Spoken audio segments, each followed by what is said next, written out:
Welcome to my channel. If you like the content, please subscribe for more. Wife cheated 6 years ago. Hey there. I've been going through a rough patch with my wife lately. I was cleaning out the basement when I found a paternity test that showed she had an affair 8 years ago.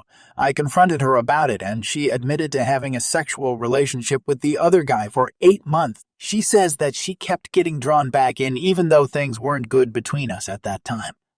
According to her, she was depressed and I wasn't giving her enough attention. But from my perspective, she was always fighting with me and seemed to be constantly involved with this other guy. I did have suspicions, but I had no idea it was this serious. Since I found out, she's been a complete emotional wreck. She says she's ashamed of what she's done and wants to make things work between us. I've been asking her a lot of questions about what happened, and some of the things she's told me are really disgusting. She says that she was involved with the other man emotionally for about 2 years and that his wife eventually found out about their affair. He was the one who broke things off with her, but she claims that it was already headed in that direction anyway. I'm not sure if I believe that. I'm feeling really lost and unsure about what to do now. It's hard to trust her after what she's done, but I still love her and want to make things work. Redditor's reactions. Next story after. Redditor 1. She is only with you still because she got dumped. She admitted it. A paternity test. So is one of your kids is not yours. Have you had them tested yourself? I'd have real problems staying in that relationship. Talk to a lawyer, man. Weigh your options. Redditor 2. Get the children tested and talk to a lawyer. There isn't any justification for cheating, and she had a relationship with him for 2 years. Her excuses for cheating are totally BS. She used you for your security and possibly raising another man's child. It's a shame that her app's wife never told you. I personally wouldn't stay for quite a few reasons, but if you do, make her sign a post-nup agreement that leaves everything to you. I also would separate finances and get a DNA test on your child and talk to a divorce attorney. Good luck. Redditor 3. Well, you shouldn't believe it. He broke it off and it sounds like she stayed with you because of that. She'll of course deny this, but it is what it is. None of this to say divorce immediately. Take time to assess your emotions and get some space from her is my advice. And really think about what you want and how you go forward. But this is traumatic and you need to understand you're going to be in a rough spot for a while. I also recommend therapy for you. Good luck. Redditor follow-up. Great advice your wife choose the op pew. Your were plan B, time to divorce, and tell her you're no one's second opinion. Story 2. Hey everyone, I'm Joe and today is my 5th anniversary with my wife Michelle, who is also celebrating her birthday. Michelle is a successful saleswoman at a well-known company, but this means that she often works overtime and attends to customers outside of work, which leaves us with very little time to see each other. Even on our wedding day, we couldn't spend much time together because our schedules didn't match up and I work on weekends. Due to Michelle's strong preferences, we had a simple wedding with just a few family members and friends in attendance. For our special day, I decided to take a half day off from work to prepare a special dinner for Michelle. I got her favorite ribeye steak from a luxury butcher, some wine, and cake. I set up the dinner table with fancy tableware, but Michelle didn't show up despite my reminders to come home early. She messaged me later, explaining that she was assigned an emergency task and would be spending the night at work. I was disappointed, but I understood that her job was important. However, the next day I couldn't get hold of her or read her message. I started to worry and called her workplace, only to find out that she had quit her job 2 days ago and landed a job in a neighboring country without telling me. When I got home, I saw her shoes at the entrance hall, and I found her packing all her belongings into a suitcase. She then shocked me by presenting divorce papers, saying she didn't want to be married to someone who doesn't play his role as a husband. According to her, I never helped out around the house, and my cooking was terrible. She revealed that she had been waiting for me to eat dinner with her for the past 2 years, but I always said I had already eaten. I was taken aback by her cold tone and how she criticized my cooking, which she used to praise when we first got married. I tried to remind her that we had agreed on me doing laundry and cleaning on Wednesdays and Thursdays, but she remained adamant and insisted on a divorce. I can't believe you're asking me to sit in this dirty room from Friday to Tuesday, just waiting for you to clean it. Are you joking? Michelle glared at me, clearly annoyed. I never thought I would consider quitting my job just 5 years after getting married, but I had recently been scouted for a new opportunity. I saw it as the perfect chance to make a change. Michelle accused me of wanting to get divorced, which was not the case at all. She had never expressed any unhappiness with our jobs or chores, and there was no hint of divorce until that moment. Michelle announced that she had already found a new apartment close to her new workplace and was leaving me. She pushed me out of the way of the front door, took her suitcase, and left the house. I was left standing there, mystified and unable to comprehend what had just happened. A week later, I went to a high school class reunion. I wasn't in the mood, but I had already paid for it. I was distressed because I couldn't contact Michelle since she left, but seeing single mothers and divorced classmates bravely continuing their lives helped me to put things into perspective. However, when I thought about making amends with Michelle, I realized that I would have to move to where her new workplace was, even if it was in a neighboring country.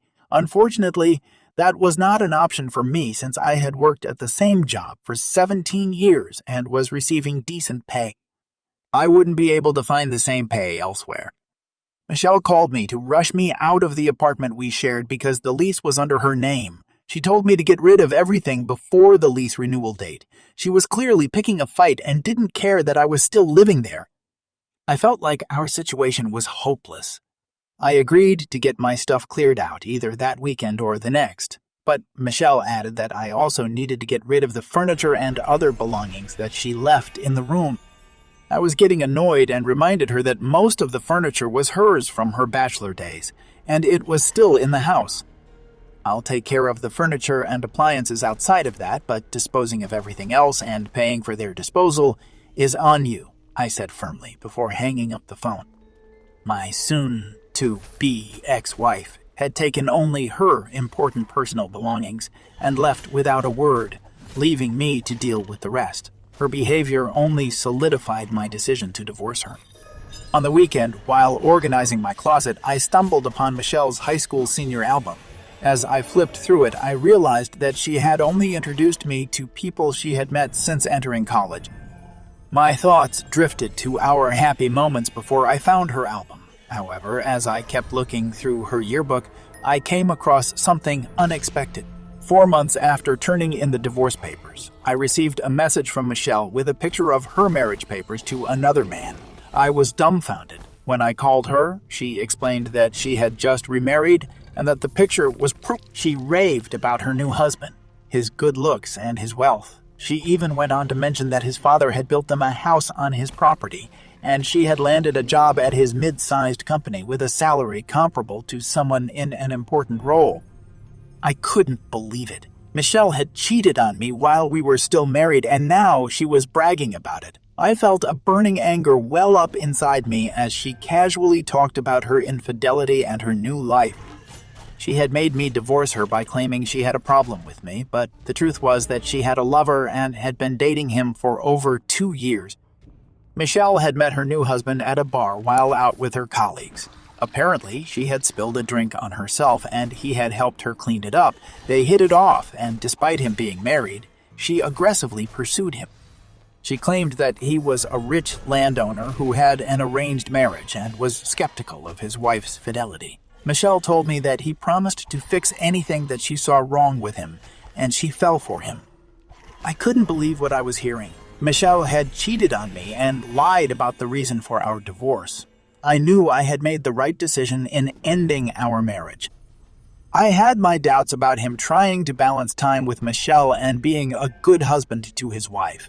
Michelle, being blindly in love, couldn't see it. In the end, I realized that a man who neglects his wife for work isn't right for me. When I yelled at Michelle asking if she wanted me to take care of her since she couldn't take care of herself, it really got to her.